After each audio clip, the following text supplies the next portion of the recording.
Before now, tenants in Lagos, like elsewhere across Nigeria, pay rent annually. Although the Lagos tenancy law stipulates monthly rental payment, but many house owners in the state seem not to really comply with the law.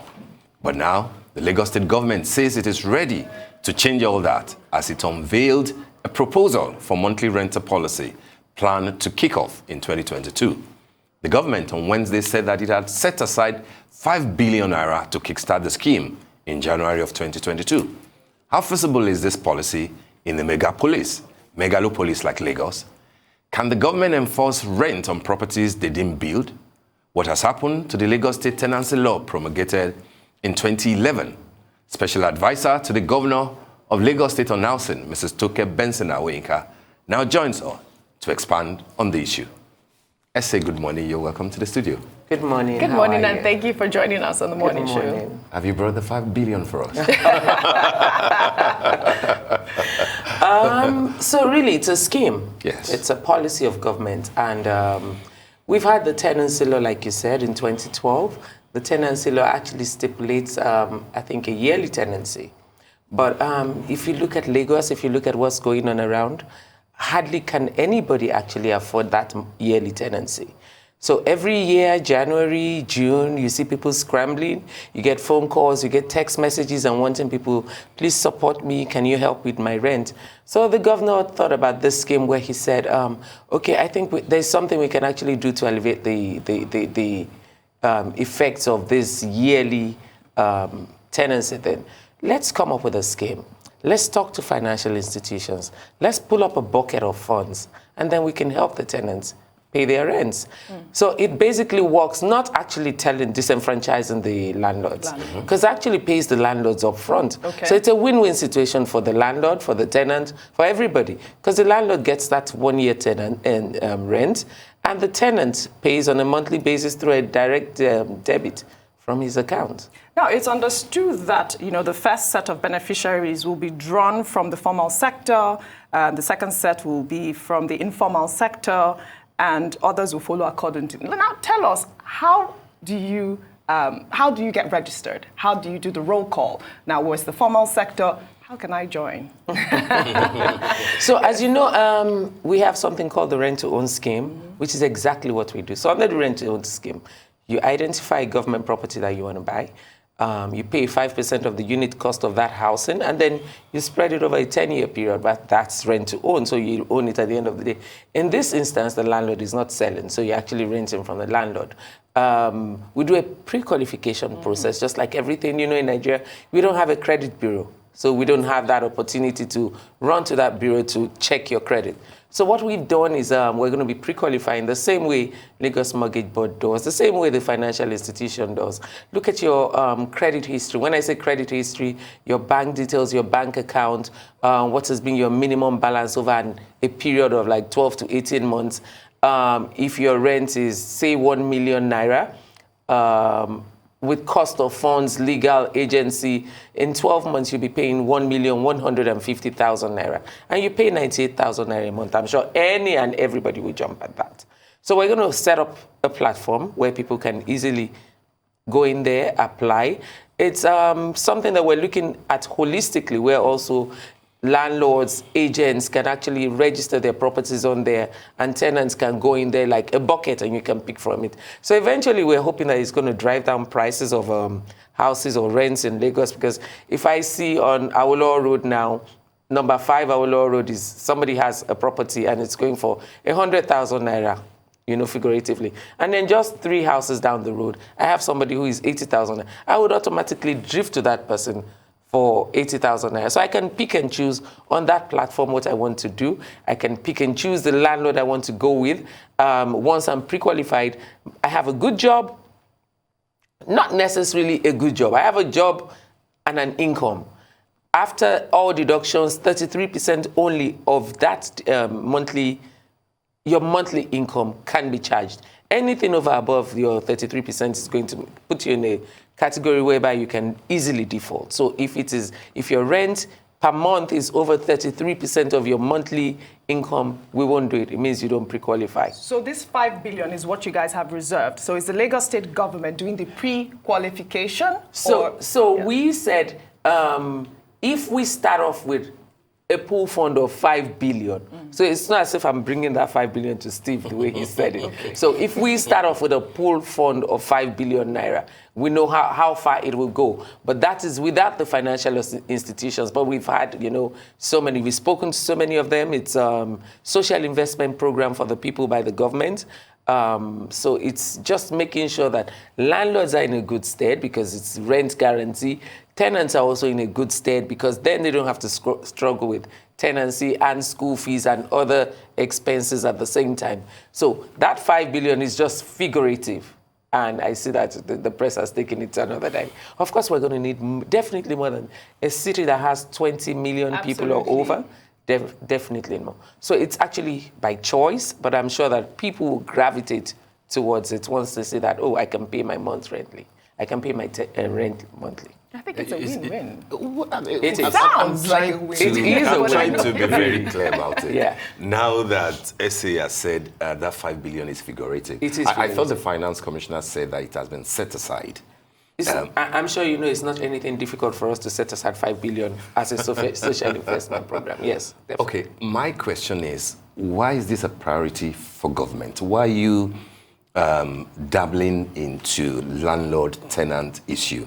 And then you want to serve like a middleman guarantor to ensure that nobody loses out. Given the fact that investors and developers are saying that this might discourage people from engaging into government, that wouldn't it have been better for government to pilot scheme this with houses and homes owned by the government, build more, let us see what you have made of that in a year or two before you now spread it out.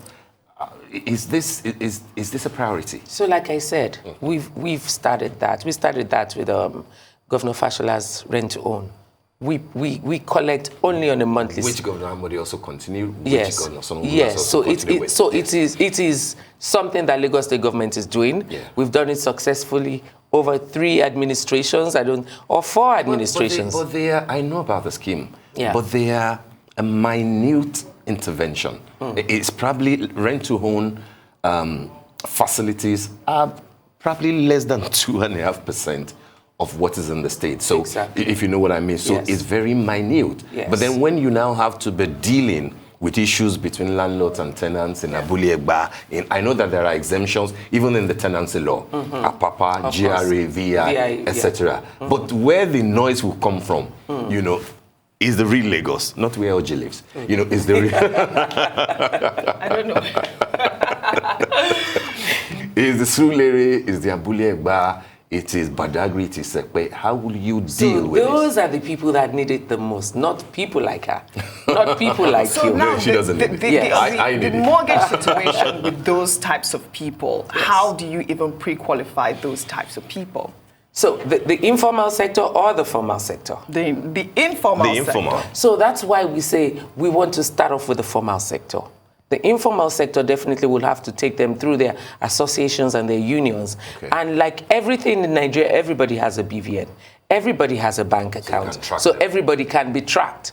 Thank God for that data. And you know the kind of data we're going to get with this kind of scheme. That's why I said it is a scheme. It is not government running the scheme. It is government creating an enabling environment. So the 5 billion, if we have the 5 billion, is a seed fund to show commitment of government that, look, we want the private sector to do this on behalf of the people, by government, setting aside a fund and saying, we're going to put something into this. You guys have this idea. We're going to follow this idea. We're going to follow it through. That man in Surulere needs help with his rent. He cannot pay that rent on a yearly basis, but he's been struggling.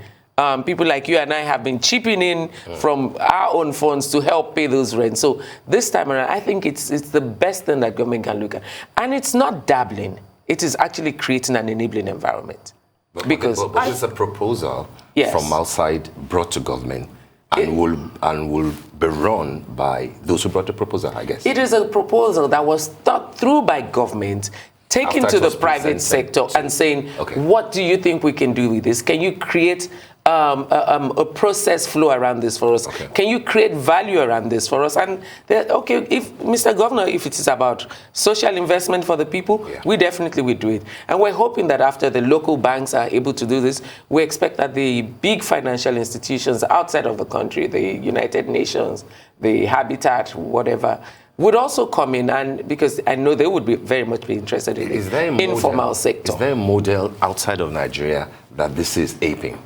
Well, if we talk of a model, maybe the credit bureau system is a model that is a bit comparable, because then it has the credit of all people. Before you rent a place in the US, well, I know of the US, your credit has to be good. If you don't have a good credit, you cannot even rent. Similar in the UK the credit check, yes. correct. You know, one thing I liked when the governor, during the unveiling, he talked about the fact that he wants to reduce the burden on mortgage applicants, while also charging real estate developers to reduce the cost of developing their property by engaging local competence, right, for skill outsourced to foreigners, which brings the issue of competence. And it brings me to that question, that 21-story building collapse. If you would recall, some of the accusation was that the developer was using local labor to build his property, and that was one of the reasons why the building collapsed, because obviously there were no competent people building that structure. Now, if that's the case, would you also be making a scheme to teach that type of technical labor? Because, I mean, where do you even find that? So I don't think that's completely correct. It's not the fact that it was using local labor. Well, that was one because of the claims. Local labor is what we encourage people to use. Right. So I don't want a building. I don't want you building. There are competent people in Nigeria. Exactly. I don't want you to build in building towers and bring in laborers from Cotonou, from Ghana. Well, that means you're importing our funds out of Nigeria. Yes. So let me tell you the interesting thing. We had the marketplace on Tuesday and Wednesday last week. And one of the gentlemen on the panel, Andrea, the man who built number 4 Bodilon, he complained very, very bitterly about lack of labor, about lack of technical expertise of people. Right. And that has actually got us thinking that in the government wealth creation programs, we should start training artisans. So building local labor is what you used to build. Supervision is the problem. Yes. So I would not build a 21-story building if I do not have the technical expertise and I have not brought in the right technical people to supervise the building. That's all underneath the local and the proper approval. Exactly. Locally, and the proper approval, yes, and the proper supervision. Right. So it's something that, yes, nobody's going to shy away from it. Yes. It's happened. We would do everything we can as a state government to make sure it doesn't happen again, because we lost so many lives there. And also brings us to the issue of insurance. Yes. Was he insured? There's so many things that we need to talk about here. So we talk about the professional associations, and they want government do this, government do that. They're also supposed to be watchdogs. Yes. So we had an architect or an engineer who said he withdrew his services, but he never informed government that he withdrew his services. You get that permit based on those papers that you submit. Absolutely. Okay, I'm the technician or I'm the engineer or architect who is going to be on this building development. Technical support infrastructure. Exactly. So the government is given that permit based on the papers that you have given to us, that, oh, you're a part of this project. So you withdraw that service and you did not tell government. What are the professional associations doing about it? So it's quid pro quo for all of us. It's your responsibility, my responsibility. I say government is not it's not a one-way street. It's a two-way street. You give and we give, and then Lagos is a better place for all of us. Like I said, here, now we're going to be training technical labor. We need to train technical labor. We want tilers made in Nigeria, done in Nigeria, tiling done in Nigeria. We want bricklayers, we want plumbers. Absolutely. Yes, so those are the things that we need to start focusing on. Once we get labor from Nigeria, not exporting our monies out, changing our foreign exchange, then that money stays in here. That development is cheaper. That rent goes out cheaper. You're creating jobs. We're creating jobs. The value chain, the real estate value chain is huge. Essay, tell me, I know that Mr. Governor has done quite well finishing up on existing housing projects. Have you started any of your own? Are you starting any soon? Yes, we actually have joint development projects. Okay. I do not think it would be wise for us to start off a new project if we have at least 5 more existing ongoing projects. So we also have, I think we have about 1 or 2. We have Ibeshe 2 coming up. Yeah, Ibeshe 2 is coming up because we just commissioned Ibeshe 1. We have one in Akanimodo, I think, on K2 area. We have several JV projects being handled by Lagos State Ministry of Housing, LSDPC, and LBIC. So we have several. If I go through the rundown, I'm sure people are going to be asking. How is Ilubirin doing now?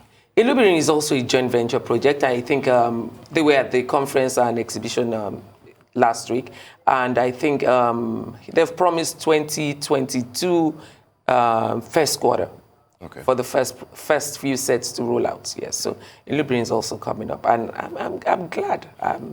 You know, I also wanted to talk about the issue of titles and ownership. I believe that the governor also mentioned that during the unveiling. Yes. Now, he's saying that's one of his priorities. Now, what has been the challenge? And he says it's something like it's about setting up a committee to look into that. Why set up a committee on something that should be even seamless? Okay, so the committee is on the excision process, not on the title. So excision, you know, we have family and communal land, and when you go into maybe down into Ibejuleki, Aja, you buy land of family, or you buy land from community owners, and they don't have the proper title to those landed properties. So what the governor was basically saying is it's going to set up a committee that is going to look at the family land, the communal land, excise those that belong to them, give them proper documentation, proper COO, that they can also transfer good title to you and keep that which is government's. So most times people go out and they buy, and at the end of the day, you want to register your title, and you find out that you've actually bought government land. You haven't bought land that belongs to the family or belongs to the community. But people would say, oh, what's government looking at? Government cannot police the entire length and breadth of Lagos landed property. So it is when you bring it forward to do your documentation that you then find out, oh. But we also always encourage people, go and do your search. The first thing you do when you want to go into a development or you want to buy, you must do a search. And see, this property, is it government? Is it his? Is it mine? Because I can sell you land which doesn't belong to me. So this accession committee that will be set up, is it going to have a system where these landed properties will be detailed? So you don't have to go and do research where you have said, so like, you know, every other thing, like every other thing in Lagos. It's very bizarre. No, like every other thing in Lagos, everything is written in a law, in a book. We have a law called Registration of Titles Law. Yes. And Section 89 of that law actually says that 10 people, at least 10 people, at most 10 people, in charge of a property belonging to a family or a community must be registered with the state. So if I want to buy land in Toke Benson village, I must have at least 10 people who are members of that family, who are villagers in that family, registered with government, who I can only deal with when I'm dealing with that property. That's right. That is already in the law. It is not a new law, it is an old law, but a lot of people do not know what obtains around them. So I for instance, frown at people saying, oh, I'm buying a land. It's excision in process. How do you know government is going to grant that excision? Yeah. It's like saying, I'm going to have a baby without doing a scan, and you say, I'm having a baby boy. So a lot of responsibility also is on the buyer, and that's why I said the first thing you do is a search. That's correct. Whose land is it? Where is this land situated? What is the title on this land? Everything is available in the land registry. Land and real estate are the gold of Lagos. Definitely. You know, definitely. But what do you say to the expectant tenant? You know, who's like, oh, fantastic idea from the government. From 2022, now I'll be paying monthly. And then what do you say to a reluctant landlord? Will you say to that person that the 5 billion that we have, I don't want to say conjured, created, the 5 billion that we have created in the case of a default. In the case of a default, rather than go to law and be, bailiffs, etc., will that 5 billion come to the rescue of the landlord if there's a default? In my trail of thoughts, I mentioned insurance. I mentioned insurance. Insurance? Yes, insurance. So that 5 billion, like I said, is something that government can easily come up with. Yeah. And put as a seed fund to the private sector people who are going to actually be in charge of this scheme. So that 5 billion can be there and can be relied on. But I would rather use that 5 billion for the informal sector and not for people like you and people like him, because I would rather us touch those people who actually need it. The people in Abule Egba, the people in Surulere, the people in Okera, in Ojodu, those are the people that I would want that 5 billion to be used That's for. where but default is highest. Yeah, but the rent is, unlike your rent, that is 10 million, 7.5 million. And so you're saying that's where insurance comes in, correct? Yeah, that's where insurance comes in. So, okay. How would that work, the insurance? Who insures what? Thank you. There are various components. One of the things I said is I would use that landlord, or that scheme would apply to that landlord whose home is in a livable condition and is insured. So I mentioned insurance. Yes, the property. I mentioned insurance when we talked about the building that collapsed. Right. Okay, yes. There was no insurance there, so there was nothing. So we had a group of lawyers come together also think about. Those are my questions. Yes. How does that happen in the city of Lagos? Now, let me tell you. Exactly. Because it can be self-inducting, Exactly. on the part of government. Well, how does that open? The government does not ask you for building insurance. No, so before you I would build expect a property, the financial institution who is coming up with the money Yes. to ask for construction insurance. Definitely not government. But it's also covered underneath the law. You have to have a building code before you Insurance is on the exclusive list, madam. So why not is it, on the residual why list? is it that a building like that can come up without proper inspection by the state government? The inspection should also include whether or not the building is insured. No.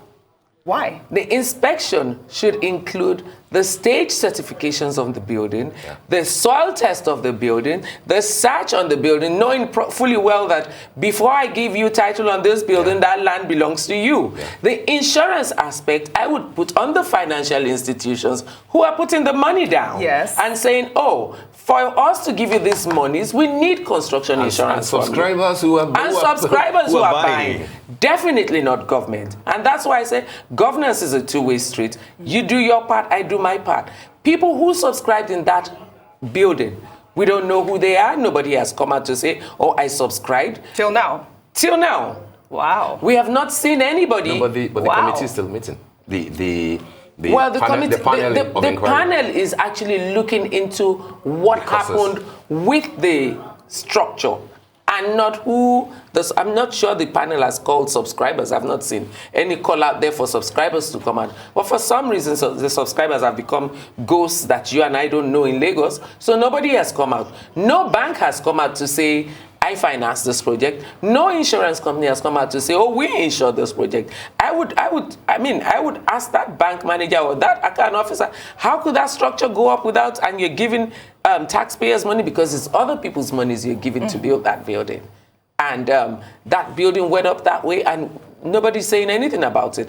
Everything has fallen on government, and that's why the job of government is all-encompassing, and government, like it knows, never shies away to be government. You just have to take that responsibility as soon as it comes, and you roll with it. So this scheme is rolling out next year, correct? January, by God's grace. Right? By God's grace. So you said you have insurance, and you are going to also pay the landlord up front, and I think that is the win-win of this scheme. Right. Because it was the landlords who were screaming, oh, they didn't build my house. How are they going to tell me to take monthly? How are they going to tell me to? If I do it the way I expect it will be done, and I hope that that's the way it's going to be done by the by the private sector. When you get a home in the US, the first thing you do is that credit check. The second thing is your security deposit. So the landlord has gotten a yearly sum. So that default is no longer on the landlord. And that was why I was saying insurance. Insurance comes in and insurance takes charge of whatever happens, the default that takes charge. And then you see a lot of negotiants who are also saying, oh, this is what we want. This is what we want government to do. And I think we've just filled in that gap for them. I think it's a win-win. Well, I do too. Well, just the last one from me, Essie, because I won't let that go. Yeah. On Gerard, do Yes. you think that the panel will unearth what happened as to the approval? And if it turns out that the proper approvals were not given, will your government have the courage to deal with those who have embarrassed them? Do you know me as a person? I know you feel well enough. Thank you.